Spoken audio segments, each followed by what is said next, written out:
Hello, everyone. Welcome back to the Speed Street Podcast. My name is Connor Daly.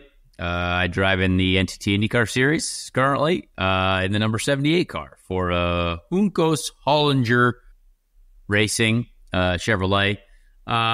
If you're a first-time listener, welcome. If you're a long-time listener, thank you. If you feel like sharing this show to someone new, we appreciate that thought and continue to do so. Saw a lot of folks in Portland that listen to this show, handed out a whole stack of Speed Street stickers at the autograph session. But don't worry, I've still got more. So I have some right here in my hand that I will also try to bring to Milwaukee to be able to give to folks there. I actually ran out of stickers at Portland, and I felt bad that I ran out. I should have saved some for the core listenership instead of just handing them out freely. But we're trying to market this show. We're trying to get more people to listen, to understand what's going on, maybe to enjoy some IndyCar racing, and maybe just hearing about what actually goes on there. Maybe some truths that you didn't know.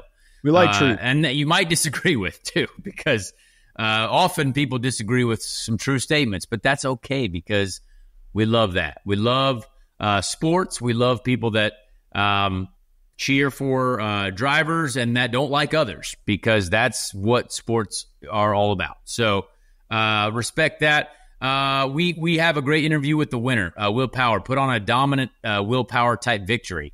Very, very evident that Penske was yet again very good, and so was Alex Palou. So kind of no surprise really at the front. I mean, it was Penske and Ganassi and Colton Herta, because Colton's Herta's always there. So this was really, I mean, when you look at the entire top 10, it's the battle of the big dogs, and that doesn't include McLaren. You've got, counting Will Power, Newgarden, Scott McLaughlin, and Santino Ferrucci. Those are 4 Penske cars.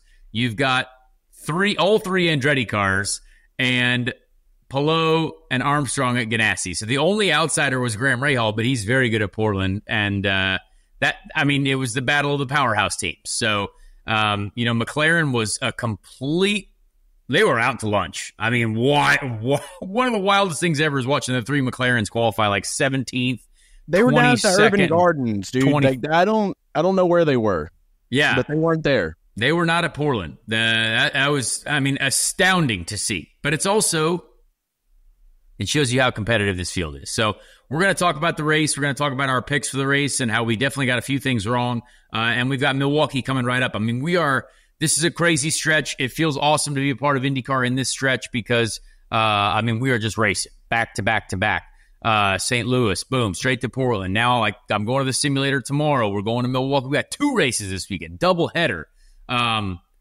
And my gosh, I hope it's good. We don't really know what to expect yet, but I hope it's good. Everyone else has tested there except for me, so I don't really know exactly what to tell you, but Will Power gives us some great information on what we might expect Milwaukee. So, Chase, I want to get your thoughts because I have not got to watch the entire race yet. You obviously have got to watch the race. What were your thoughts on it and how it kind of looked overall? It was spicy. It was a very spicy race. Big shout out to you. I wanted to say that we were all watching. I hate that it's been 2 weeks now.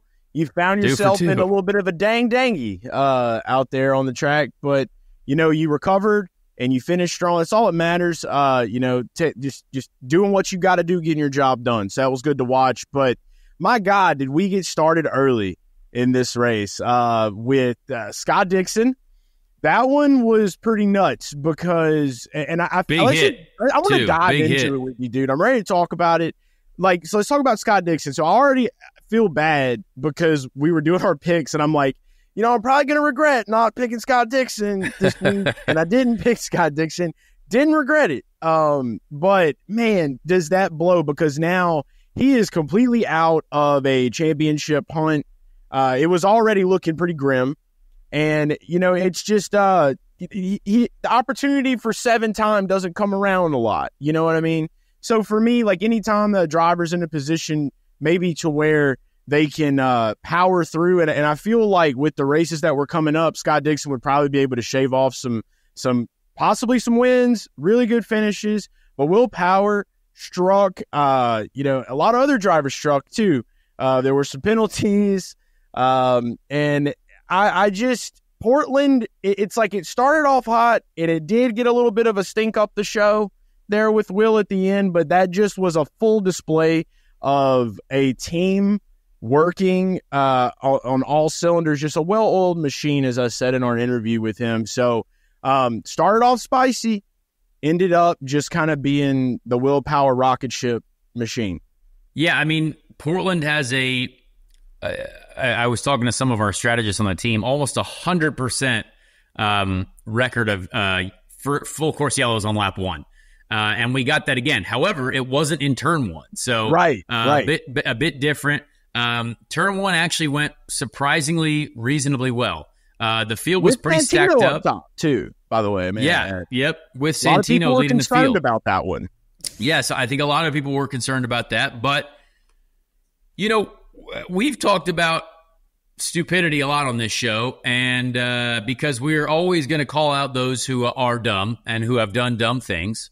But I mean, I will always give credit to those that deserve credit, because I can be reasonable. Again, I can have opinions too, as everyone else can. I think there's a lot of people whose opinions are just not true, but this opinion is not an opinion. Santino did a great job. I mean, yeah.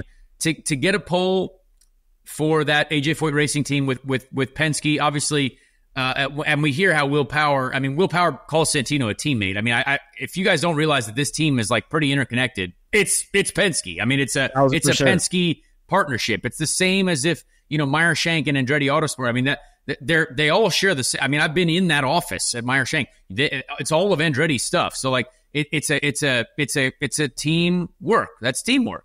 And so, but that's, you know, it's his job to go out there and do the job. And boy, did he. I mean, again, credit where credit's due. I think a lot of people, like, there were a couple people tweeted me, oh, Connor's going to be so mad. I'm not mad. Why would I be mad about someone who honestly, like, it's cool to see a new pole sitter. I think I don't, again, I'm not a fan of him as a human being. And I do believe that he was way smarter in this race than I've seen him in a long time. So maybe he's understanding that. Maybe that's probably the way to be. People change. People evolve. Yeah, people are capable of for sure changing. A lot of people were saying, they were like, I want Santino to win. I want Connor to interview Santino. I was like, that would be tremendous. Like, that would be a great day. Because like, we're going to interview the winner regardless. Yes. So it's like. And we would have. Yeah, bring it on. And we would have. But as racing goes, well, the top guys still end up at the top. So that's right. It's one of those things, you know, but it was cool because there are a lot of people on that team who, again, they were there when I was there in 2017.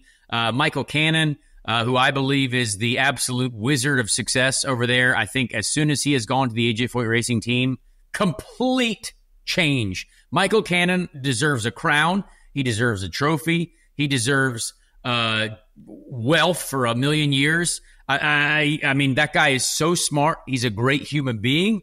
And he has brought some incredible success to an operation that was in trouble after a long time. Like, that was just not doing well ever. And now they're on the pole. And they're, you know, Santino's finished in the top 10 a ton this year. They've been great at Indy. They've brought their Indy success to the Team Penske operation. So again, 2015 was the last time AJ Foyt has gotten a pole at a road course race, I believe. Yeah, so, it was a long time. I mean, that's pretty wild. Decade almost, dude. Yeah. So, you know, again, you have to give credit where credit is due. I mean, I think it's important to be able to recognize. It doesn't matter if you don't like the person or the team, but like, if someone goes out there and is successful, like, it's actually okay to be like, you know what? Hey, that was all right. And maybe not. Again, that's just my opinion. You can disagree with it. But he was on pole, and you have to deal with that. Everyone has to deal with that. I had to deal with it. I'm like, oh, cool. That's a cool story. Good. I mean, it's an interesting story. And that happened. So how many people do you think were assuming that turn one was about to be chaos? Because when I'm watching y'all come I think a lot of people were. I was watching you know y'all come in, and that's what I'm sitting here waiting on. And I'm like, all right, here they go. And I saw where there was some spacing going out in the back. There were some guys getting out, taking about 3 wide, trying to get in there and just find a good position so you can hit your groove. And I was just like, wow, what are we about to witness here today? Yeah. Because that's the big thing, right? But then we get around that turn. I think we're getting to like turn 3, and then we're going to hit the straightaway. That's when we see Pietro, which in the beginning I thought it was Pato for some reason, but it was Pietro, and gets a little bit of wheel up on Scott Dixon. Scott Dixon goes in, hits the wall. Was that just a Pietro Fittipaldi get out the way ludicrous moment, or was that just a one of them racing deals, as they call it? Yeah, I actually don't like. I obviously have my own opinions about Pietro because he obviously ruined our race by straight up just nailing us.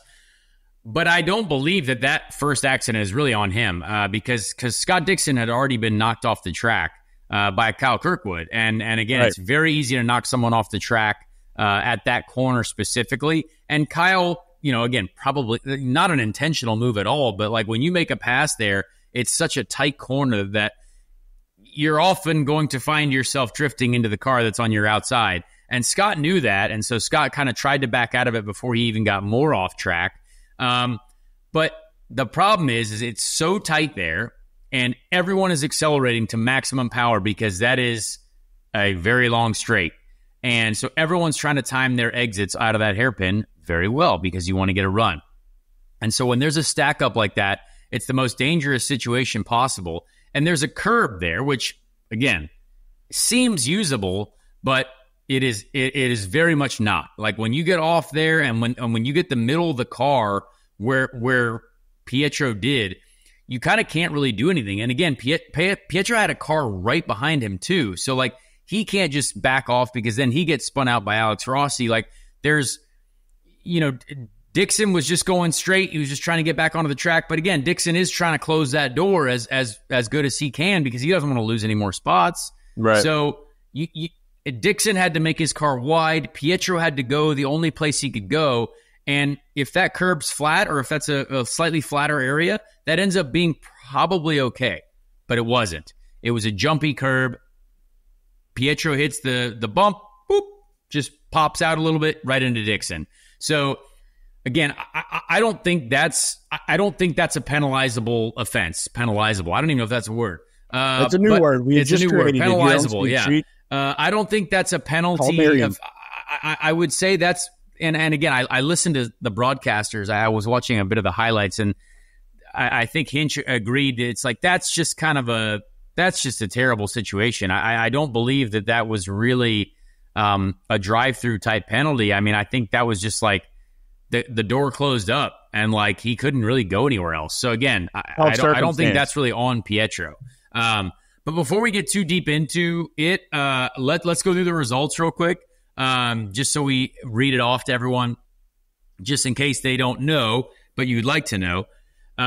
Will Power obviously won. Alex Palou second. Again, does everything he needs to do. Joseph Newgarden was third. Colton Herta was fourth after being shoved off the track by my teammate, Romain Grosjean, which we'll talk about a little bit. Marcus Armstrong, one of my podium picks, was fifth. So not far off. Feel pretty good about that one. It's a pretty good one. Feel pretty strong. Marcus Ericsson was sixth. Great run from Marcus Ericsson. Kind of a solid, he was really fast at Gateway too. So Marcus Ericsson is kind of really hitting his stride. Scott McLaughlin, honestly, probably with the drive of the race. I mean, he had to start 20th after an engine penalty, finishing 7th. And in a race where really not many people passed anyone. Like there was, like if you look at the grid and like where people started and where they finished, there's not a lot of change. Like that's pit strategy, baby, all day. Yeah, I mean the pit strategy. I mean him doing the job when he needed to. So Scott McLaughlin, Santino Ferrucci, finished 8th. So Pole finishing 8th. He's obviously got to be disappointed in that, but I mean it's still a top 10. So top 10 in IndyCar, we obviously know is very, very important. Graham Rahal was 9th. Probably really, really proud of that for his group. He's the top RLL finisher. Kyle Kirkwood was involved in a couple different activities. I was right behind him and Toby Sowery battling, and he got a penalty for that, and then he had to go actually behind me. So I actually, Kyle had to go behind me for a little bit, and I was ahead of Kyle for almost a whole, like half a stint. So again, kind of showed how much pace we had. And then Rinus VeeKay was 11th. He almost had a big crash with Scott McLaughlin. I saw an onboard clip, which is kind of wild. Rinus almost did the same thing as Pietro, but like almost had a big accident on the back straight with Scott McLaughlin. So that was a near miss. Alexander Rossi was 12th, best finishing McLaren. Kind of wild. 12th was all they had. Christian Lundgaard was 13th. He said that was one of the hardest races he's ever driven when it comes to balance of his vehicle, he said. I talked to him a little bit after the race. He's like, man, that was just very difficult to get to the end. He's like, he was doing more work on the tools in the car than he's ever done. Felix Rosenquist, 14th. Pato O'Ward, 15th. Like, just straight up. Like that, there's nothing else. Kiffin Simpson, 16th. Toby Sowery, 17th. Strong run from Toby, honestly. Big for Toby. Strong run from Toby. Kind of always getting the job done. And Stingray Robb, 18th. Yuri Vips, 19th. Probably wanted more out of that. David Malukas, 20th.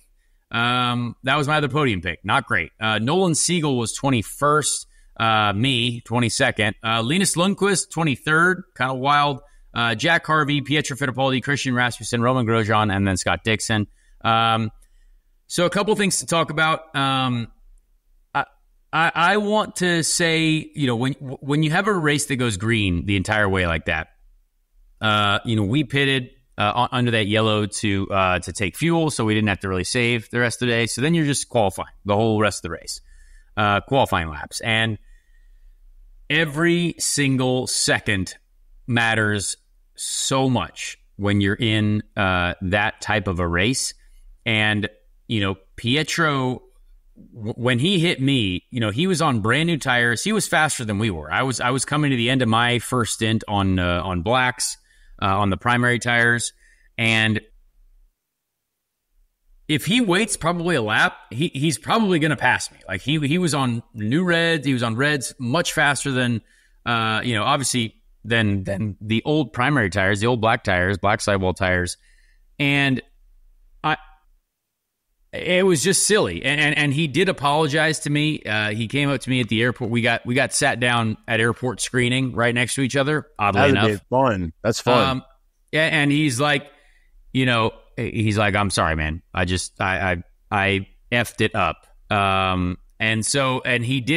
He looked very sad, honestly. And I like Pietro. It's really hard to, it's hard to have, friends all the time in this business, because it's not you're not supposed to be friends with everyone. You're supposed to just win no matter what.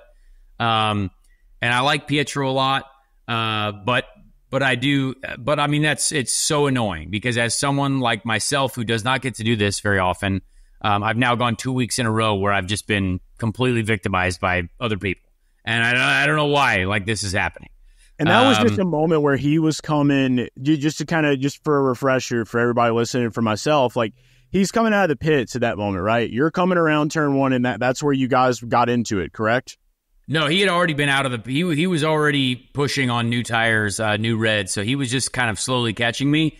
And when you're on new reds, you're in a better spot than someone on used primary tires. So that pass could have happened probably the next lap. Obviously, it's very hard to pass, so you want to get all the passing done that you can. Sure. And he probably knows that I'm one of the cars that he's fighting in the leader circle battle. So I don't know if that went into it. But if you look at that corner, like, I even tried to give him some room. Like, it was already way too late of a move, but normally you're cutting that entire first curb all the way to the wall to have an ideal line. I wasn't even on the curb. Like, I gave him room to mess it up, and he still hit me. And so that was just kind of something to where, like, I'm not going to back out of anything. Like, this is an important day for me. Right. An important race for me, and like, I don't want to lose any time. But we lost about, like, to be fair, I did about a 360 pop shove it over the curbs, somehow kept the engine running, and kept it going. So maybe X Games gold medal, no big deal. I think so. Yeah, but it's not you, Roman. That was I might be getting confused a little bit there with that turn one, because I saw Roman came around and he just launches the chicane. That's where the spin happened. So it was kind of a rough day for him too. But I feel like he probably got the worst end of the stick at this one.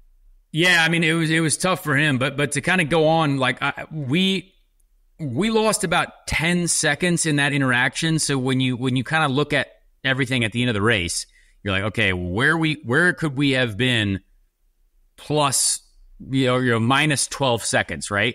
And we realistically, when you do the math on time and where you've been, like we should have been around 18th, like so just ahead of Stingray, probably behind Toby Sowery, because I had just caught Toby Sowery and his whole group right before the last pit stop. So like I had worked my way up through those 10 seconds. Like, and again, if you look at our average pace during the race, it was pretty strong. Like there was a lot of times where I'm hearing on the radio that I'm doing the same times as the leaders, and we caught several groups of people that were very far in front of us. So I do believe without the Pietro incident and without, I made a mistake later in the race too, and missed the brake zone for turn one. So again, that's why we for sure didn't finish at least 19th.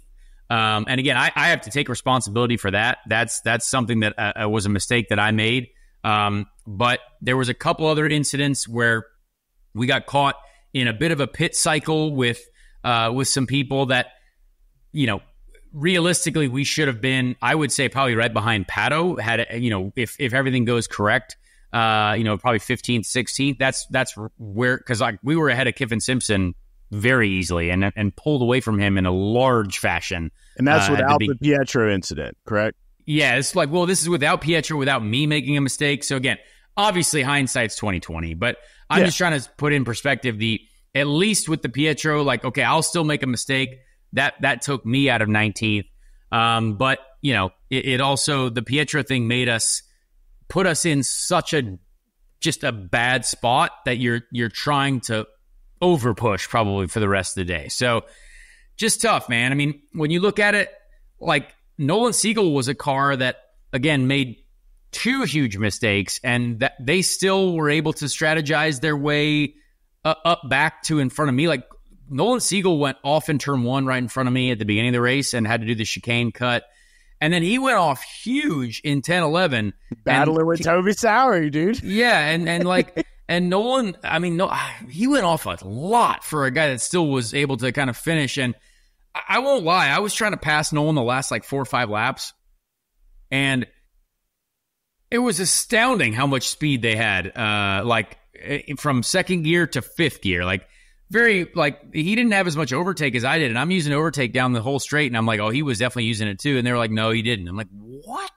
So there's definitely some weird, I got to figure out what kind of gear ratios were different there, because I was a little bit confused as to how they had so much power in the mid range. So that was kind of an odd deal. But yeah, like when you look at guys like David Malukas, I mean, we all expect David to be up there for sure, right? 20th, like. Yuri Vips, everyone think, the hero of the Ray Hall Letterman landing. I mean, 19th. You know what I mean? Like, I think it goes to show how important qualifying is at Portland, man. Oh, qualifying, yeah. But like, if there's no yellows and you kind of get stuck in your situation, I mean, Pato Ward, legendary race car driver. I mean, he gained like what 6 spots from where he started. Like, it's really not a huge.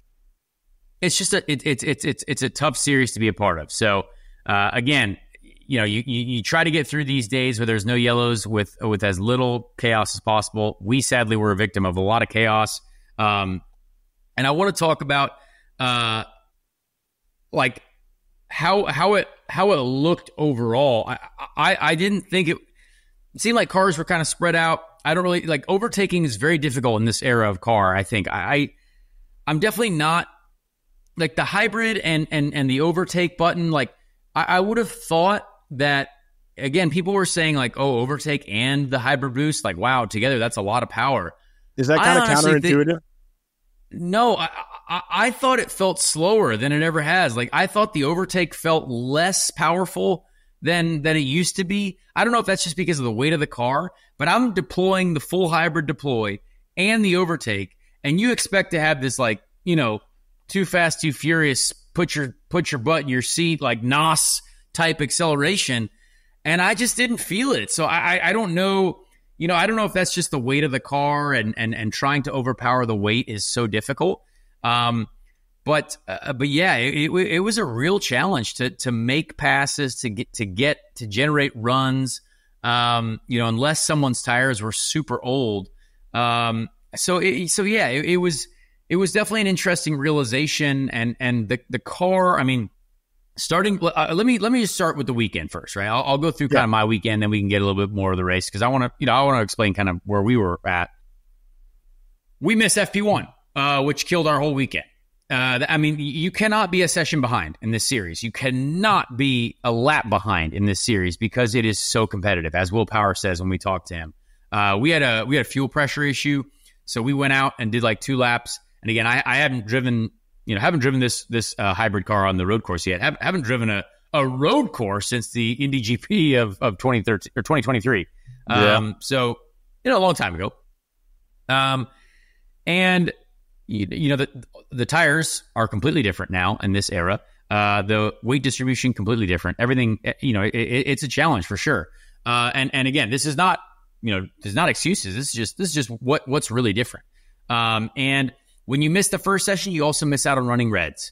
You can only run reds in session 1. So if you miss that session, you do not get to run reds before qualifying. That is an absolute dagger to your throat. Like that run on reds is so important, especially with how new it is and how different it is. You have to get that experience because you can't possibly know what these new tires are like until you run them. And when you get to run them in qualifying, you're never going to discover what the true capability is until it's too late, because everyone else knows except for you in that session. So I think that was a real shame for us. We missed the entire session. We had to repair the car.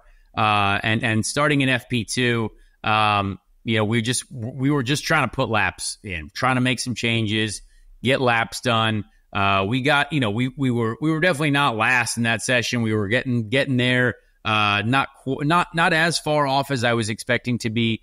But just, again, a session behind is very difficult. So when we go out to qualify, we're hoping that we can, take advantage of the reds, but we also knew it was a red race. So in my scenario, it would have been nice to do like a red. Like some people do red in qualifying to get more experience on the reds, to be able to be prepared.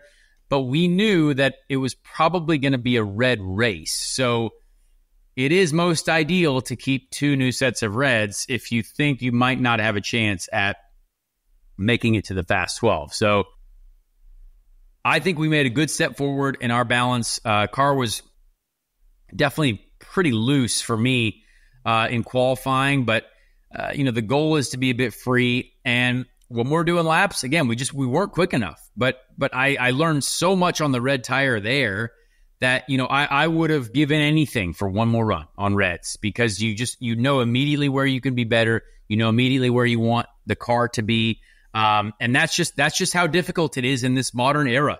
I mean, you have to be just lathered up with all the knowledge that you could have, and near perfection. Yeah. So again, my teammate did a great job, and again, being teammates with Grosjean is very, very good. He is so very impressive. When you look at his data, he's a great teammate to have. And I was learning a lot. And by the time we got to the warm-up, I was finally able to kind of match where he was on the primary tire, and a lot of the sectors of the track we were doing, similar stuff to what he was doing. And then the race car was I think the best car that we had. So we just tried to put our best foot forward. Again, we beat a couple cars that we did need to beat. We are now tied for the leader circle, that 22nd position. So again, not at all where we want to finish. Like we deserve better than that, but not many people did really anything, at Portland. So unless you're in a Penske car or the powerhouse team. So again, a lot went on. So let's get to my teammate Romain Grosjean, because there was that was there was some stuff going on there, and just he a was quick mistake, right? A quick mistake hitting the chicane, going over, and that's where it all just started to spiral down. He tries to get back going. He ends up getting back out into traffic. That was into the not 20 Ed car. Carpenter. Yeah, it was Rasmussen. Rasmussen, yep. Rasmussen, sorry. Yep. And from there, it seemed like, I think there maybe was one more incident that he was involved in after that, and then that's really the last we heard of him on the broadcast. Yeah, it was so I saw Roman after the race, and he was very emotional.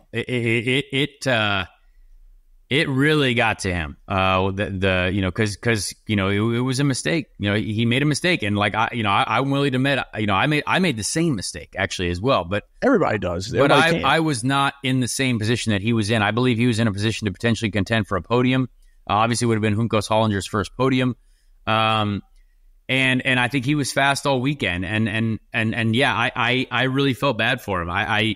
He was very emotional, and I know a lot of people have, differing opinions on Roman, but, I do agree that the way he rejoined the track was definitely not ideal. Straight into the 20 car. And again, we know my feelings about that car itself, but I don't really understand that one. Did you get to talk to him about it at all? I did not. I'm not going to ask him about that after the race. I think he was just more upset by the fact that he made a mistake and he was running in a good spot. But the whole him running Colton off the track, I actually don't. That deal, I don't believe is.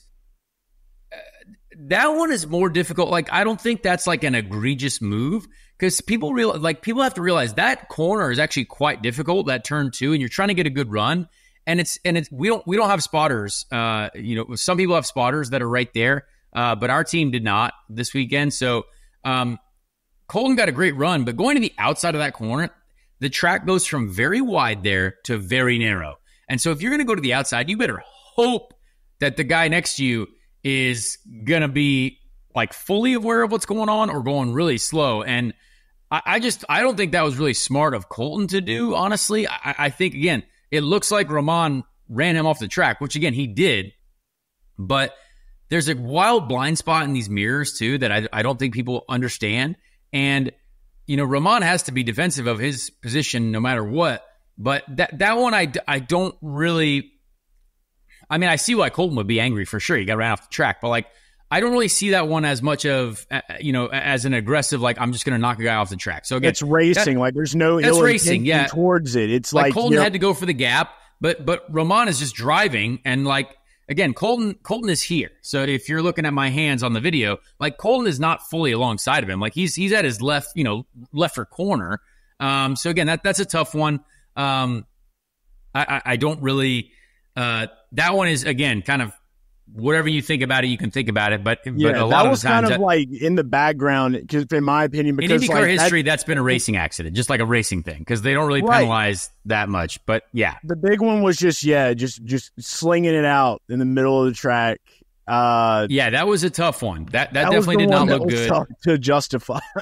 So, yeah, that was a tough one. That was not a good looking situation. You live to fight another day, Yeah, but again, it's.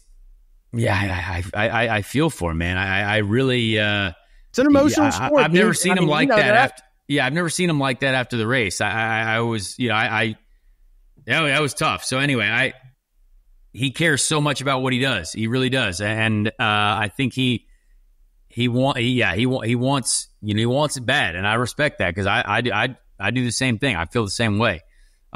So anyway, Portland. Not a very exciting one, but I had a couple notes that I wanted to talk about. I saw a nice podium selfie. There was a nice podium selfie of the boys up there, and there were fans there at the podium. I thought that was great. So we talk about how terrible the podiums have been. The podium itself still looked like scaffolding. It's still maybe not the greatest thing in the world, but they had fans Somebody there. Which it to a go-kart track. Yeah. I mean, it was still much better to have fans there, and having the crowd there, I think, looks really cool, and the celebration looks cool. Yeah, like that's a good picture. You know, Chase is showing it now on screen. It's a cool selfie with a lot of fans back there at the IndyCar trailer. That's a lot of fans, dude. Yeah, so that was cool to see. One thing I also wanted to mention, and I don't know if anyone noticed this, but this is kind of this is like an inside baseball type talk, but there was actually a fuel shortage in Portland. I guess the fuel truck that normally fills up all the teams like fuel rigs for the race didn't actually have enough fuel. So I guess normally we start the race with like 75 gallons in that fuel tank. We actually only had 60 gallons in this time. So there was, and each, our fuel tank in the IndyCar is like 18.4 gallons, 18.3 gallons.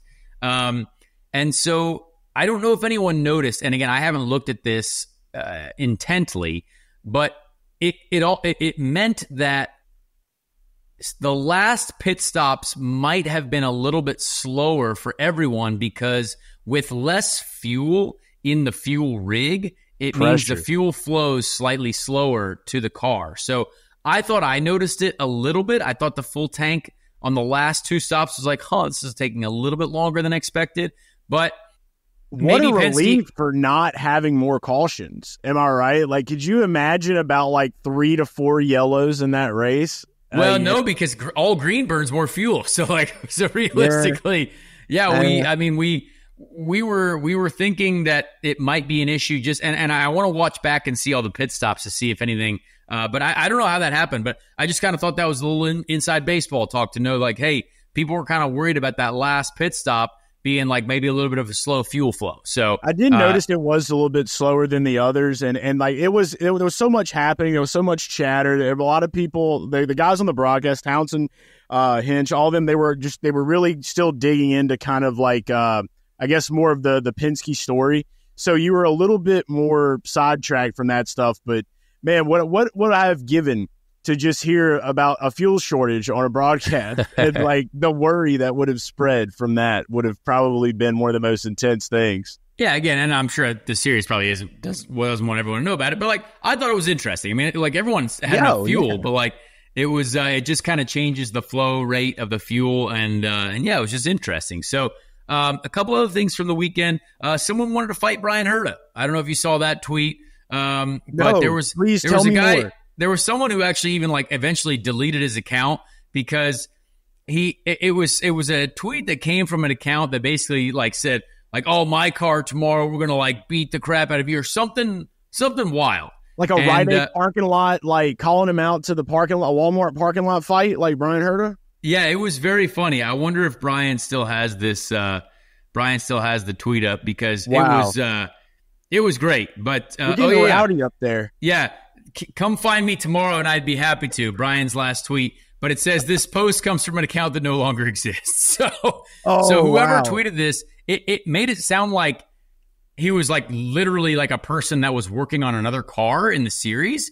And so that was kind of wild. Maybe that's why that account no longer exists. Oh, dude, fired from the internet and job, possibly. Maybe, yeah. It was kind of hilarious. I enjoyed seeing people like say, like, did Brian Herta have to fight someone? Because that is a wild thing to. I mean, the internet is just, it's such a man. It's great, but what is going on sometimes? Like, there's no rules for stupidity. It's a stressful of wild. What are you doing trying to fight Brian Herta, dude? Like, are you kidding me? Yeah. I want to see this guy. I want to meet this guy. This is the one we have to assess this gentleman. Put him on a wanted poster. You know? Yeah, so that was an interesting one. Also found out definitely after this weekend that now this is not everyone, but boy did the Argentines really when I start using that translate feature on the comments and the tweets, I see why Theo and Callum were definitely like there was a lot of controversy about some of the online activity. Now again, this is not everyone. There's been some support as well. But my gosh, you start getting into some of these things about the Argentinian comments and I again don't read it, Connor. Don't read it. It's impossible. I'm curious. What does this say? I'm just curious. And so yeah, so not sure why they think that they know more than we do, and maybe that like it was a mutual separation of Augustine and the team, and I think Augustine is having a great time racing and winning already in sports cars. So like maybe he wanted to go do that. Like maybe have you ever thought about that? Like maybe he wanted to go back and to his home country and enjoy racing and winning. Maybe that was the case, but people don't ever want to understand real information. Obviously, so again, I think it's time for you to get Google Translator. I definitely translate some of these comments, and again, that's cool. No, you need to tweet and then translate it to Argentinian, dude. That's how I'm telling you. I got a guy that I talked to in Japan, dude. It's great, dude. I'll be tweeting in Japanese. It's incredible. There you go. Yeah, so again, I just wanted to say that I respect those who have been cool as well. There's also been some nice folks. But again, as soon as it goes bad, it's, coming after me or the team. It's like, you guys don't know anything. Like, you know. The Connor Daily torches. You know your own thoughts, which again is fine. But like, there's also what's really going on. And so happy to share maybe what's really going on. And we're going to be, working hard. We're going to Milwaukee, and we're going to be competitive. So, again, we did not do well at Portland, understandably. We were much faster than where we finished. We got wrecked. We got a session taken away from us from something that was no one's fault. So you can't possibly think that it's like, the team and me did a bad job. It's like, you guys are psychos if you think that. So, and anyway, that's what's going on. We have a great chat with Will Power coming up. But should we preview Milwaukee? We talk a lot a bit. Yeah. We've talked a lot about, the final 3 oval races of the season. Will Power gives us a great couple thoughts on on what's coming up. But I just hope it's good. I hope it's good. I think a lot of people were a little bit nervous, over the Gateway race. Like, there were people that were like, I don't think it's going to be a good race. They were wrong. I thought it was a great race at Gateway. So I'm hoping the same thing for Milwaukee. I obviously don't know anything about it. Everyone else has tested there except for me and probably maybe 1 or 2 others, but definitely not me. So I'm going to have some video to look at from Roman, from his test that we can do. But yeah, a doubleheader weekend. Doubleheader weekends are challenging for both the body and the mind. I wore a hydration sensor again at Portland to kind of see what, how much sodium, your body goes through, how much water you lose. I wore the same thing in St. Louis, and I don't know if I talked about it. Did I talk about that on the show last week, Chase? Did I talk about hydration loss at all? I'm pretty sure that you talked about, staying cool, but I don't think you dove too deep into the loss of hydration. Okay. Did you get dehydrated out there? Did you had to get light, dude? Well, no. So just to give people an idea, so like the St. Louis race, which is kind of interesting, it's hot out there. one race. It was hot. It was a night race though, so it ended up cooling down quite nicely. But I went through 6,000 milligrams of sodium loss. So lost 6,000 milligrams of sodium. 777 milligrams of potassium, so lost that much potassium, and 130 ounces of water, which equates to around 8.2 or so pounds of Sounds water. Sounds like what a UFC fighter has to do when he wants to go get on the lightweight card. Yeah. And so that's a lot for people that are kind of listening in. And so imagine doing that like twice, right? Because we did the same thing in Portland, and we kind of it doubled the data. So we're kind of still trying to sort through it, but very similar fluid loss in Portland, close to 6,000 milligrams of sodium, another maybe 8 to 10 pounds of water. So this idea, a lot of people have said, oh yeah, we lose like 8 to 10 pounds of water weight in a race. That's actually not untrue. Like, this is real data showing, and Ashley, who's been working with our team from the physical trainer standpoint, has done this for me, which has been really helpful. So when you that's a lot of sodium, it's a lot of water. You have to prepare yourself to do that twice in one day after another. And again, the body is taking a beating. Your elbows, your arms, your muscles, everything about it. Your mind. My entire left elbow is swollen like a balloon right now because you go through a beating in the race. Like it's wild. So double headers are both mentally and physically something that are just wild to have to prepare for and to work through. So that's going to be a crazy one. Now, again, I don't think it's going to be as physically difficult as like an Iowa or a Gateway, because I think it's a very low grip surface.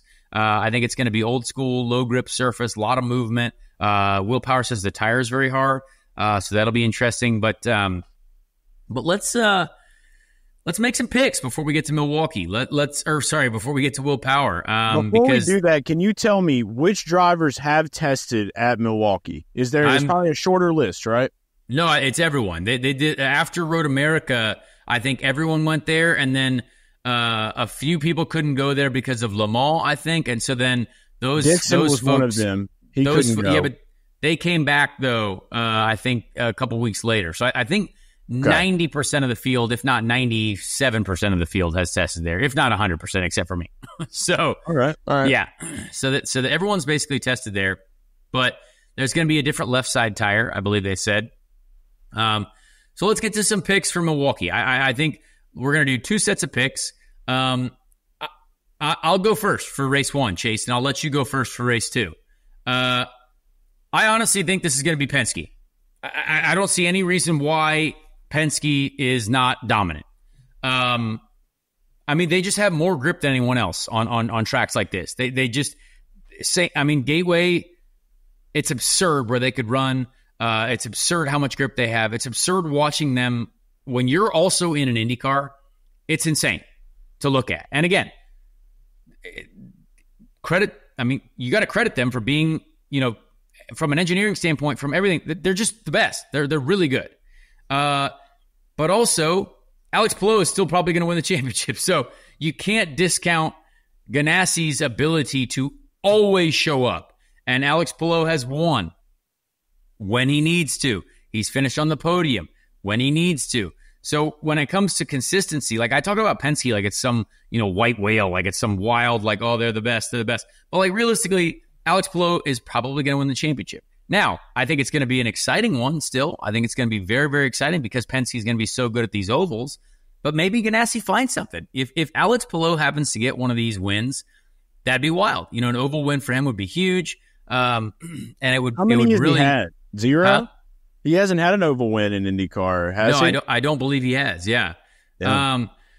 So my predictions, however, are going to be Will Power, Joseph Newgarden, and Colton Herta. That's going to be my top 3. That in no particular order for race 1. All right. Well, if you're going with that for race 1, I'm going to just follow up by saying this is a snake draft. So you're going to go for race 1 and then straight into race 2. All right, race 2. All right. No, race 1. You got to do your picks for race 1, and then you're going to go right into race 2. I see what you mean now. It's been a while since I played fantasy football. I talked to Skinhouse this week, and I was like, we should do it. He's like, no. So that's not happening. He likes Minshew. We're Minshew guys. There you go. I'll say this. Power is easy because he's the only true Penske dog in the fight right now.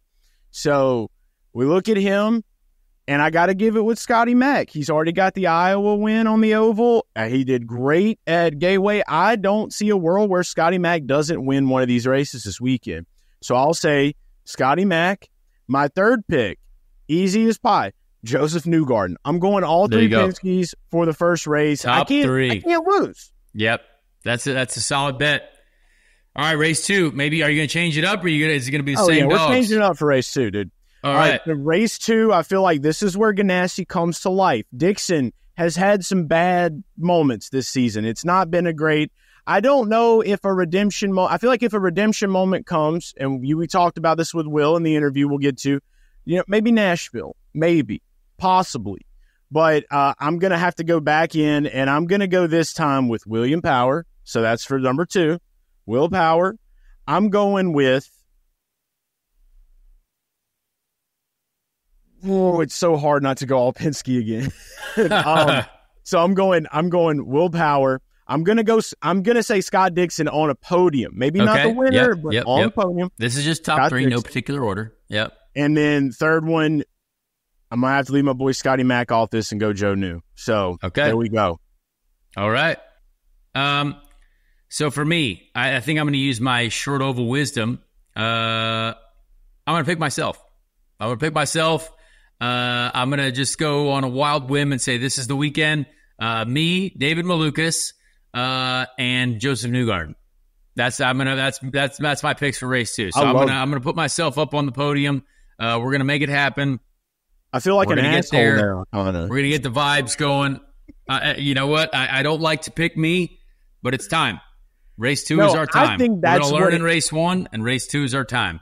Can I change one of my picks now? No, you can't change that. If you pick you, I'm going to pick you too, bro. That's the mindset. That's what I'm talking about. It's so crazy that it might work. I don't know. Yeah. I'm here for it, bro. It's so crazy that it might work. Weekend. CD, let's do it. This is it. My Midwestern Express, the Milwaukee Mile. Yeah. Get a corn dog and get in a car and whip it, dude. It's at the Milwaukee State Fairgrounds, so I hope they have fried Oreos in the podium. Who knows? Dude, bring me a home of funnel cake. Yeah. Funnel cake victory party. So anyway, that is our Milwaukee preview. With that, let's get to Will Power. We have a couple things to maybe talk about after the show before we get to the Ricky Treadway Random Indy 500 Driver of the Week. But we have a great interview with Will Power that I think everyone will enjoy. I love talking to Will Power. I think he's one of the most entertaining personalities in our sport. And here we go with the winner of the most recent NTT IndyCar Series race. Shout out NTT and IndyCar. And thanks, Will Power. Well, ladies and gentlemen, this week we have a returning guest. This year has been a season of returning guests. We've spoken to several folks a couple times, but that's great because every week there's something new to talk about. We have the BitNile.com Grand Prix of Portland winner, Will Power, who put on an old-fashioned Will Power performance of no one really saw him because he was so far ahead of everyone the whole day. So congrats, Will. Man, thank you. Another win. I loved your quotes before the race and after the race, too, because you said you had to drive like Verstappen, which some people thought for a while there was a wild conspiracy that Ferrucci said that because it was a picture of Ferrucci on the internet, but it was actually a quote from you. So I enjoyed that. And then your quote afterwards, I ain't going to retire. Heck no, I'm out here trying to win. You just love what you do. How did it feel after this Sunday, yesterday? Well, it felt great. Great. You're right. I don't I'm performing I really feel like I'm at my peak. I've just continually got better every year because I just look at my weaknesses every year and try and improve on that. So I love the series. I love all the drivers in it and the competition, the teams. You rarely go away from an IndyCar weekend thinking that it was a boring race or you didn't have fun. Like, there's always action no matter where you are in the field. Obviously, if you're winning, boring race is nice, but it's to win in that series, just to get a win, it's so difficult. So, you got to really enjoy it when you do get to win because, you never know when your last one is. You just don't. And so I really enjoyed that one. Yeah, I mean, I love when you speak about the strength of the field that we have because, I mean, I felt like I left everything on the track and, like, we finished 22nd. Now, we did get wrecked once and there was a lot going on, but, like, you're still fighting. Ganassi car is still behind me and you fight with guys like, right in front of me. There's David Maluk, people who are just literally on the front row last week. Like, there's people all throughout the field that are so good, and a race like Portland as well with no yellows and kind of the early yellow, it just meant that you could kind of run qualifying laps the rest of the race. Like, there wasn't really a ton of strategy. We pitted early, so we didn't have to save as much fuel. So, like, we're doing qualifying laps the entire day, and when there's no yellows, you cannot make a single mistake because a 1 second loss or a 2 second loss or a 10 second loss if you get spun out once, like, that completely changes your day. I mean, is that something that I think people, again, still need to have a lot more respect for in our current state of our series? I mean, our competition, there is no other series in the world that's as tight. I would say NASCAR is extremely tight. But it's a different discipline. But as far as road course, as far as the diversity of tracks in our series, when you look at practice, I was a tenth and 1.4 tenths off, so a tenth and a half basically, and I was 10th in practice. I mean, 1 second covered 27 cars. It was so incredible. To get qualifying right, you have to absolutely nail every single sector. There can't even be a slight misshift or anything. I mean, our series is incredibly tough. A lot of great parity.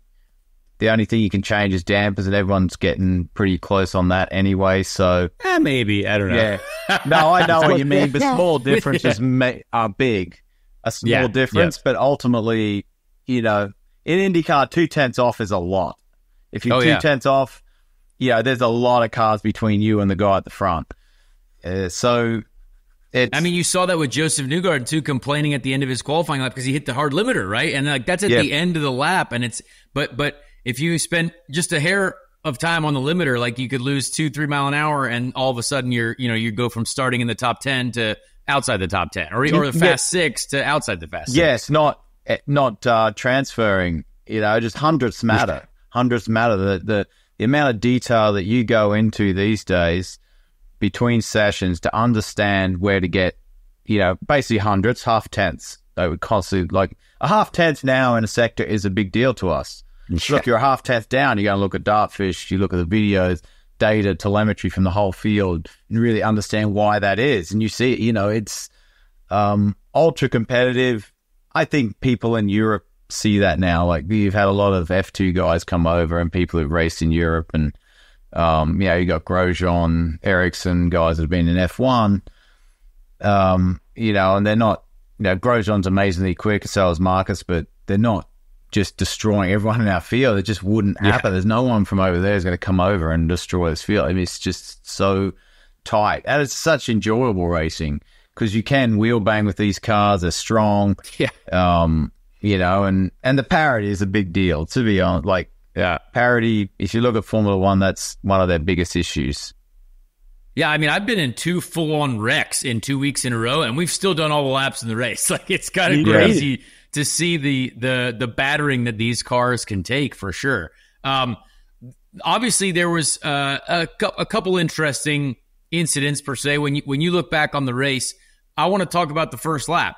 You got the lead right at the beginning. Were you surprised that Santino wasn't defensive? I mean, it was pretty respectful racing there. I mean, I guess I was kind of surprised he didn't take the inside because I feel like that's kind of where you really want to defend in turn one, but it seemed like there was a lot of respect there. There was a lot of respect because we talked about it, and he basically told me where he's going to go. I said, if you give me a draft, I'm not going to pass you.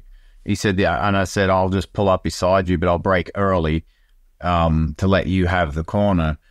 I said, but if Palou's on me, that's a different story. It becomes a little more difficult. But he said it. Like, I broke early, but he said, I braked early, man. I'm sorry. Like, because I felt bad that, I ended up coming out in front. But then, I gave him a lot of room through one. And then I didn't even realize I actually pinched him a little bit on the exit. I didn't want to. I just wanted to give him as much room because he was so respectful. Because he absolutely could have gone to the inside, protected, and come out in front. But, he knew his goal was to finish in the top 10 in the championship.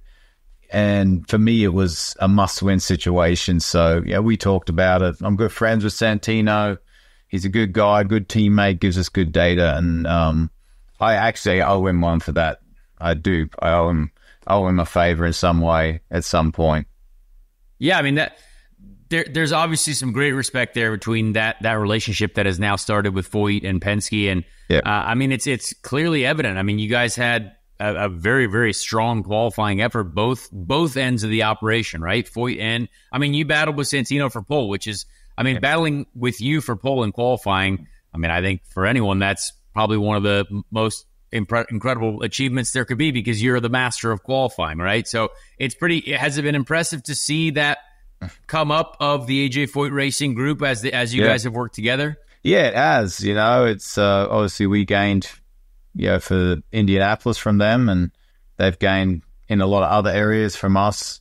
But and I mean, Santino's lap was phenomenal in qualifying. Like, it was only a half tenth slower than my best lap of that session on new tires. So he absolutely put that together. It was cool to see him get a pole, and cool for Foyt to get a pole and be running at the front.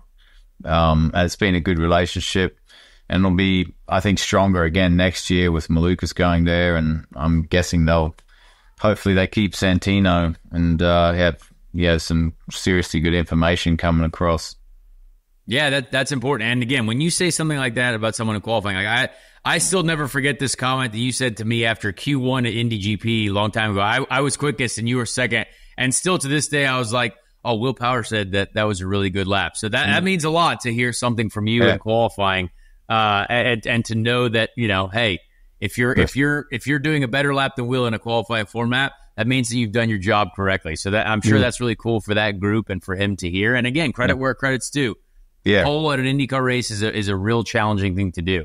That extremely difficult. Yes. Extremely. Yes. So let's talk a little bit about the race. You guys obviously essentially just managing a gap. I mean, I kind of want to tell people though, like from a fan's perspective, it probably looks easy, but there's a lot that you're managing, and there's a lot that you have to understand. You can't lose any time in the pits. You can't lose any time in traffic because, again, there's traffic. I even had you behind me at one point, and I was like, I couldn't let you by because I'm trying to make my strategy work, but we were not a lap down yet, but it was one of those things that, again, you were kind of managing that and then knowing that I was going to pit, and then so I would get out of the way. So tell kind of folks what you're having to deal with from a leader's perspective and how much you have to manage. Yeah, you're managing fuel, tire, because you don't want to drop off hard. So you got to be very on top of what end is going off at the moment, and I got to be ahead of that. You're watching that gap behind to Palou, and then obviously you encounter lapped cars or off sequence cars that if you can get a car between you and Palou, that's a big deal. Then you've got a gap. You've suddenly got a gap enough to do the undercut and not get beaten on his overcut. So I was constantly, watching that gap, conserving tires, and also pretty conscious of fuel because I knew my worry was he's going to overcut and get us here. I felt like we had the strongest car for sure on reds. On blacks, I struggled a little at the, I would say, first team. We were probably about even, but he was able to close up if I got close to a car. But it's not boring from my perspective. It's very intense the whole time. I'm never sitting there thinking I'm going to win this race. I'm thinking, man, he's going to get us here. What's the strategy? Asking the team, do you still want me to save fuel? Should I go up? Should I push? When's this guy in front pitting? All these details are constantly coming to you, and you've got to, that's what I always tell my team is I just want relevant information because there are so many different levels of pushing. Do I risk it with this guy? No, he's pitting in 5 laps. Okay, I don't have to. Should I use fuel just to pull a gap enough to pit, pit 3 seconds ahead of the guy so you can beat the overcut? So it's that is constantly going through my mind. I'm constantly measuring how hard should I push, how much risk should I take. All the time. That is just how the race plays out. So in your mind, it's very busy. From the outside, it looks pretty calm and easy, but it's nothing like that. Chase, I'll go ahead and let you jump in here.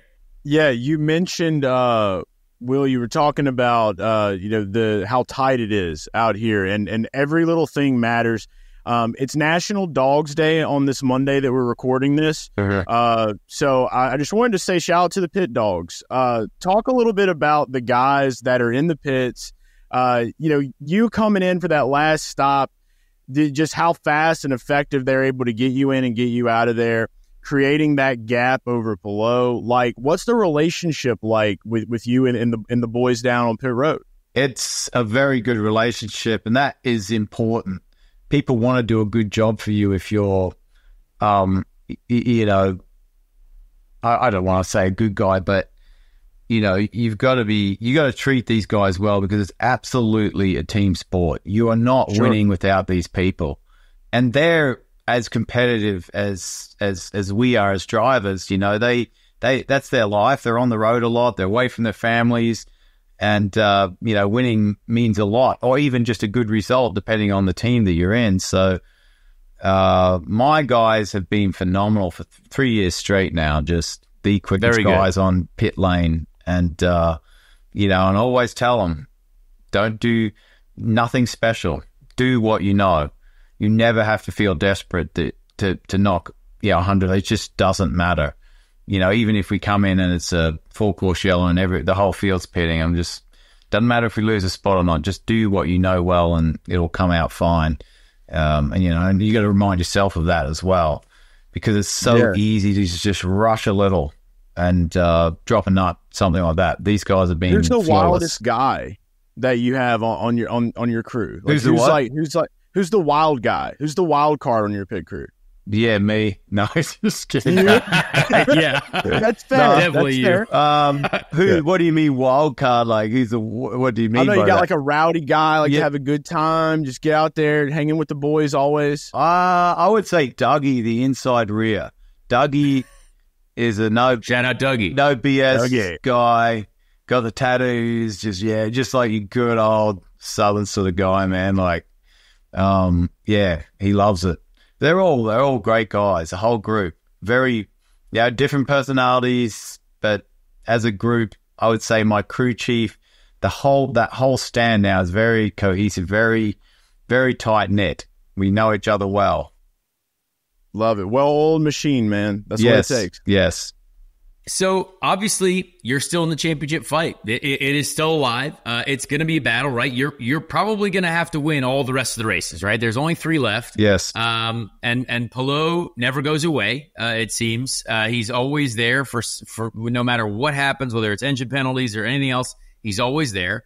But Milwaukee, I see Milwaukee as being very advantageous for you guys, for the Penske group. I think no matter what short oval it's been, you guys are outstanding, and it just looks like your cars are outstanding as someone who has seen them drive around me and been near them at times. And so are you guys excited for Milwaukee? Is this some place where you think, hey, we're going to try to do the double here and then go into Nashville with a with a chance to to collect that championship? I think it's actually a great place to be in for you guys. I have thought that all year, but you can never assume in this series. You just don't know, because Ganassi could turn up with a phenomenal car. Having tested at Nashville, I know Dixon is very good there. So I'm assuming that all their cars are, but I think that's a good track for him, the way he drives. Milwaukee, oh man. Yes, I would say after that test, I felt like we were pretty strong, but it seems as though you can't pass, where in the past you could. So it might be a very track position race, which, I really don't. You guys are good at. Could be, yes. Yeah, I mean, that's pit-stops, that's qualifying, that's all those little things you've got to execute. But that also can help someone who's not quite as good. Like Palou's team is also very good at track position stuff. So, yes. I don't know how that's going to play out. I have thought it all year that the last grouping of races is very good for us as a team, but you cannot just assume that. You must turn up with your head right in the game. And yes, we need to at least win 2 of the last 3 if we're going to have a shot at this thing. I want to talk more about Milwaukee too. So a lot of people, like, you guys have tested there. I have not yet run there, but I'm excited to get out there.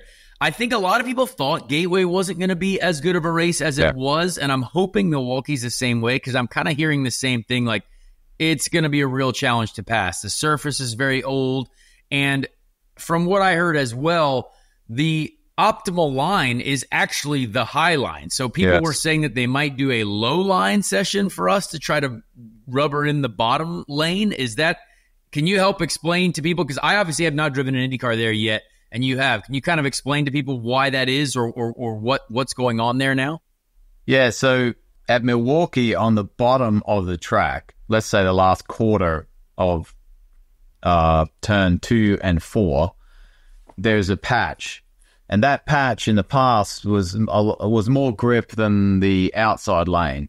But the outside lane, for whatever reason, was the fastest way around that place. You would never you might just put 2 wheels on the patch. But in the race, you could put all your wheels on that patch. But at the test, that patch has become less grip than the actual outside older asphalt. So, that's where I was like, because usually what you do, you can't get on someone, you start just going lower than them all the time, and they just slowly work on them for a few laps, and you end up being able to get them. But as soon as you touch that patch with the tire they bought, which is an extremely hard compound, your front would just give up and you'd wash up, and you couldn't complete the pass. So they're bringing a softer left side. I'm hoping that helps. But it needs a much softer tire. I mean, the loads of that track are lower than road courses, so they could turn up with a road course red almost. That's how it feels, or a construction that is much softer, because the way it feels right now is the tire just does not give.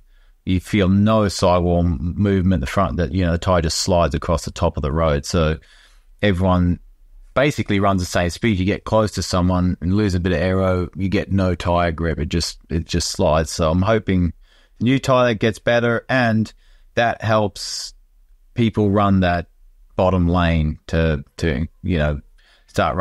start having 2 lanes there. It may come in the race. It just may. Like 27 cars on that track.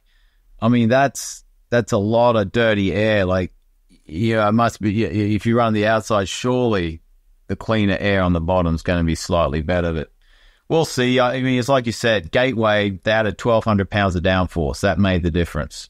That opened the second lane. The tire was harder, so that was one reason there was less marbles, and the car slid less because of the downforce. So that's what allowed that second lane at Gateway to stay open, and every track's different. Yeah, we've been saying we need softer tires, more downforce, or there's a give and take there. Softer tires, more marbles, but more drop-off, so more cars bury in the way they drop off, so maybe more racing. But Gateway was a good example of getting a formula right. It wasn't just dumb, easy, flat 2, 3, 4. It was just flat. It was tough. If you're yes. And so that really showed the difference between cars. So if you struggled a bit there, and you have a bigger lift, the car behind is flatter, that's what created good racing. But the second lane was the biggest deal, which I think everyone next year will turn up there knowing the second lane's going to be alive if we run the same package the whole night. So that was one of the most fun races I've had, except for the last 10% of it, all for a long time on an oval. So I'm hoping Milwaukee's like that. Yeah, part of me thinks that there might be some hope, because if the optimal lane is higher, then essentially there's less marbles if you try to go low, right? You're just going to have to work it slowly, and going lower is certainly easier than going higher at Milwaukee, because if you can't really go much higher than probably where you're going to be running.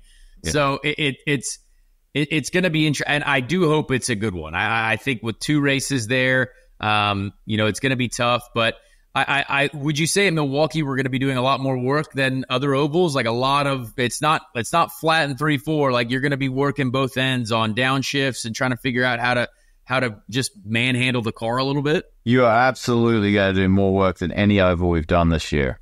It is nice, very very low grip. Like a challenge. The tire is quite unforgiving. It's not a forgiving tire because it was so hard. So you don't get any of that nice progressive release. When you lose the grip, it's just a flat slide. So, but like I said, they're bringing a softer left side. But the next year they can go a lot softer, I believe, which will make it a nice forgiving tire. But yeah, so I hope it's a really good race. Yeah, Chase, you got one more for Will here before we let him go. Actually, I have one very important question still, but go ahead. Yeah, so I wanted to bring this up. We were talking yesterday. We were doing a little stream. We were talking about you, Will, and we came up with a nickname for you, especially based off this photo right here with you and and Dave Milwaukee. That was a great photo shoot, by the way. That's a Bill Power moment right there. That's Bill Power. Bill Power. I feel like it brings the swag, and it's good to see you guys are on good terms after Gateway. How was the conversation? What brought this photo about? No, I was just telling him, I said, I got all these 15-year-old girls giving me a hard time on Instagram for how dare I make David cry, because that's his fan base. So I said, he's got the youth. We need to do a photo or something. I think he came up with the photo idea. So the guy just told me, just get down and do kind of, cool. He's got the content guy now. He told me all about this on the parade lap because we were in the same truck and I was asking about it. It was really good. Yeah, no, it was good stuff. One thing, we talked a little bit about it at the autograph session, but 100-meter dash. This has been a big topic of our show recently because I think it's very exciting and it gives people a lot of room for chatter. Now, you even commented on our video saying that Joseph was fast. So who do you think out of all the runners, who would be your 100-meter dash pick? Is it Joseph? Is he not too top heavy? I thought he was too top heavy. No. Look at those sprinters in the Olympics, man. That the muscle is where the speed is. A lot of weight up here. That's where you get your momentum. So I think Newgarden would be very tough to beat. I'd be a close second, man. Really, you're a sprinter. You got some legs. I am a sprinter. How are your quads? Yeah, they're all right. Like, I'm not like, I don't want to have massive legs, but I can sprint, man. I can sprint. I think I'd finish second. I do. I think I finished second out of the whole field. I like it. A 27-lane 100-meter dash would actually be the funniest. That would be the funniest thing ever, I think. We're going to put it together. We're going to make it. We're going to get all the guys. Couple heats. Just tell me a few months before because I'm going to be contacting the sprinters. I'm going to be doing some serious training for that. Dude.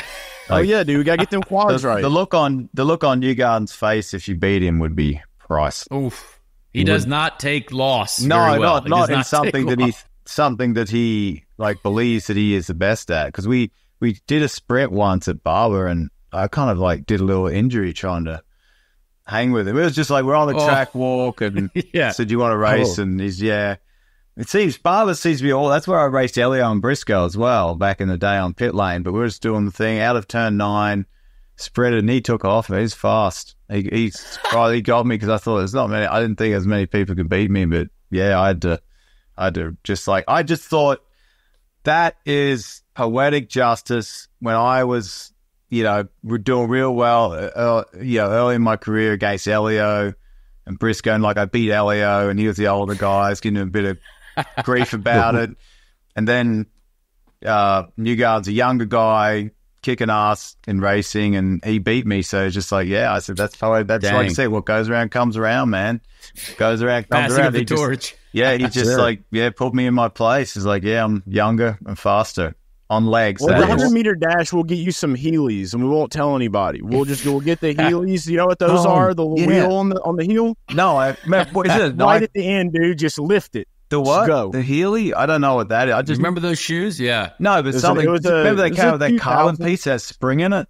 I want to get a pair of them. Yeah. Yes. Yeah. We'll have to have a tech shoes before you go. We'll have Rocket there. Yeah. Rocket. Throw him out. He had the carbon springs in his illegal shoes. Yeah, illegal shoes. Yeah. Hey, speaking of things that people thought were illegal, real quick, you obviously could see Joseph's data from the restart that everyone had a massive accident in. I talked to Joseph about it. I asked him about it. Looking back on it now, what do you think could have been done differently there? I just have to ask because you were obviously a victim of the whole action there. Yeah, I mean, he didn't. I didn't actually look at the data, but I don't think he didn't change speed. He just went very late, like unexpectedly late for everyone, considering how early where the restarts have been all night. So it just. The further back you get, the bigger those gaps get. Like if someone goes and you go like, Colin went a bit, I thought, okay, we're going. It actually went green crazily. He went so late. And I went a bit and then I immediately thought the guy behind me is going to hit me because I just touched Colton. Because it's the accordion, right? Yes, I tried to explain to people, like the further back you are, the leader might not have changed at all, but the person in front of you could have changed. And you have to respond to that because you don't want to get left behind. It just was the fact that he went so late that caused all that.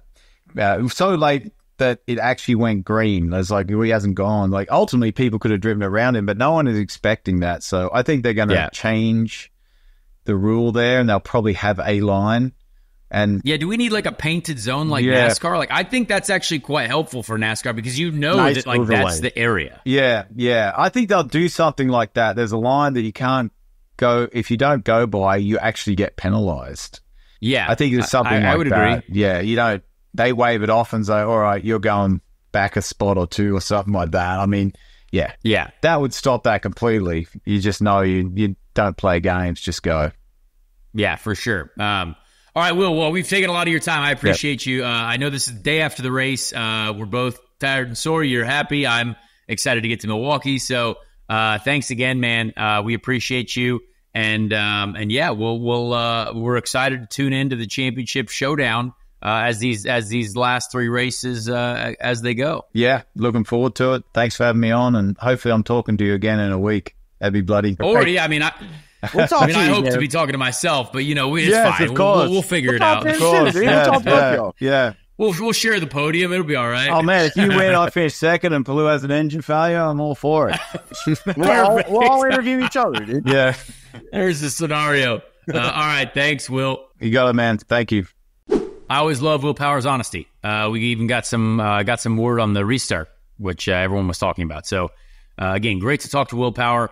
For those that are listening to this show, we appreciate you. Please subscribe to the YouTube channel. If you haven't yet, subscribe, like this video, and maybe even comment on it and tell us what you thought about it. We appreciate everyone that engages on the YouTubes.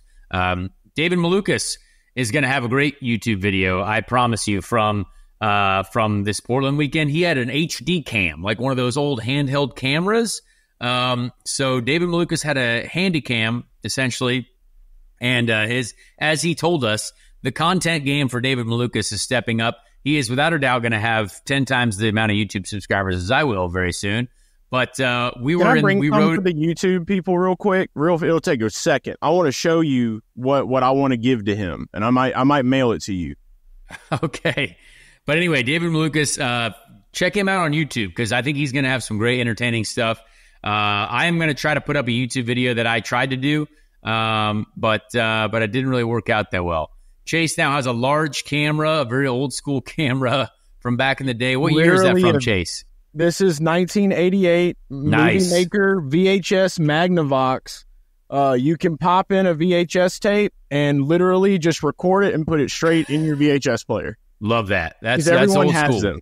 That's old school. No, there ain't no YouTubes there. I know YouTube. For the YouTubes, boys. Yeah. So anyway, David's probably got some cool stuff coming for us. So anyway, I want to let you guys know the times of the Milwaukee races, so you can be sure to tune in and tell every single one of your friends, your family members, their friends, their family members, and then friends of friends, potentially workmates, potentially enemies, potentially anyone that you think might. Should be forced to watch an IndyCar race. Your grandmother napping in a chair. Your grandmother, turn it on the TV. Get the Peacock fired up. So a lot of people don't like this, and it is going to be tough and annoying, but race one is solely on Peacock. So we are a streaming service only race one. That is 6 p.m. Eastern on August 31st. That is a Saturday for those that need to know. And then Sunday, boom, race 2 is on USA Network. Not hard to find. NASCAR is on there too. You guys know where USA Network is. 2:30 p.m. Eastern for the race 2 at the Milwaukee Mile. So please make sure to tune in there. And with that, I think we can get to the Ricky Treadway Random Indy 500 Driver of the Week. I think we can do that. The greatest event of its kind has never been run on. Let's meet the drivers. Who will make up the field?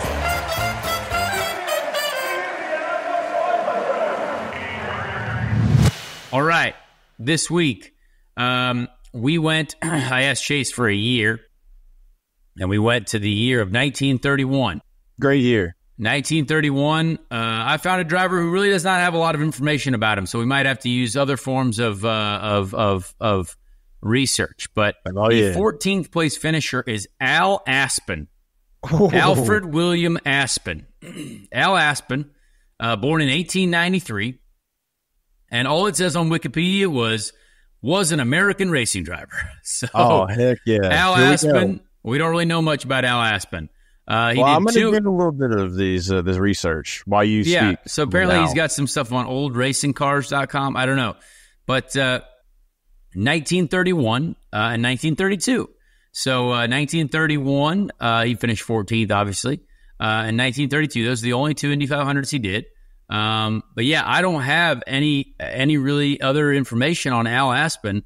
Born in Germantown, Pennsylvania, potentially. This looks like an oldracingcars.com website. Hey, did you see that link, Chase? Yeah. So I'm looking it up right now. I have a special tool, that helps me really dig into the archives. Okay. So this is what we found about him. There's a lot of information here. Oh. Al Speedy Aspen. Okay. That's his nickname was Speedy. He was a charismatic and daring race car driver from the 30s, known for his larger-than-life personality and incredible skill behind the wheel. And so we know he was born in Pennsylvania.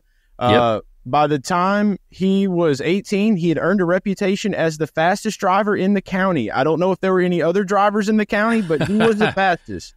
So he wore that title. What tool is this that you are using? Where does this come from? This is the ChatGPT Racing archives. All right. So yeah, off the track, he was. So may or may not be true, but yeah. Right. Yeah. It's allegedly. This is an allegedly. But yeah, he was a flamboyant. He had a flamboyant lifestyle. He was always hanging out with Hollywood starlets. Was rumored to have a brief romance with the famous actress Clara Bow. Despite his wild persona, Al was deeply passionate about racing and spent countless hours tinkering with his car. Until Clara just didn't want to hang around anymore. So his first love and his only love, racing. Well, yeah, ChatGPT. Good for you, ChatGPT. There we go. I found some real information, I think. At least, actually, I don't know if this is real or not. That's good. He did well in local races, worked in the shipbuilding industry, oddly enough. Al Aspen worked in the shipbuilding industry. And,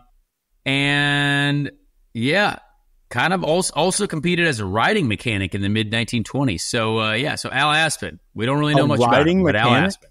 Shout out Al Aspen, 14th place finisher in 1931. He won $425 for that. So, big day. Shout out to the Aspen, man. All right, so we're recording this show on a Monday because I'll be on the simulator tomorrow on a Tuesday, but this episode I still think will probably come out on a Wednesday. So, appreciate you folks listening. Milwaukee this weekend. And then we have a week off, but not me because I'm going sports car racing. So we will be talking with the winners. That'll be actually interesting. How do we do two winners? We'll figure that out. Maybe two episodes, maybe a double episode week, or just maybe an extended part 1 and part 2 episode.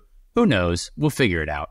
But anyway, thank you folks for listening, for telling us that you love the show. Great to see everyone in Portland that told us they listened to the show. And if you're new to the show, welcome. So thank you so much, folks, and we'll talk to you next week on Speed Street.